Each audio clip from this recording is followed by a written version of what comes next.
হচ্ছে। তাহলে প্রথম আমি কিন্তু তাহলে এ আর বি এখানেও এই ক্ষেত্রেও কিন্তু এই ক্ষেত্রেও আমি কিন্তু এ আর বি বাদ দিতে পারলাম। তাহলে আমার থাকলো কি? আমার থাকলো সি আর ডি। তাহলে প্রথমে আমার কি হচ্ছে? জৈবিক চাহিদা। তাহলে জৈবিক মানে তোর যে বিশেষ করে আমার আগে তো খেতে হবে তবেই তো অন্য চাহিদা।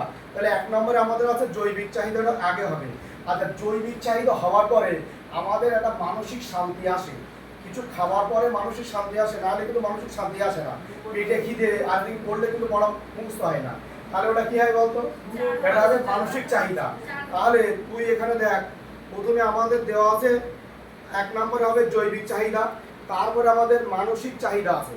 তা মানসিক চাহিদার পরে আমাদের যেটা দরকার সামাজিক চাহিদা।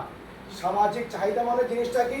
যে সমাজের প্রত্যেকটা ক্ষেত্রে সমাজের কি হয়? সমাজের প্রত্যেকটা ক্ষেত্রে মানুষ চায় প্রতিষ্ঠিত হতে।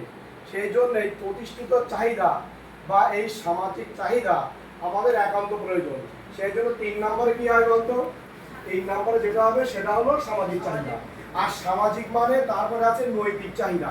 আর নৈতিক চাহিদা মানে এই জিনিসটা করা ভালো, এই জিনিসটা করা খারাপ, আমার এইভাবে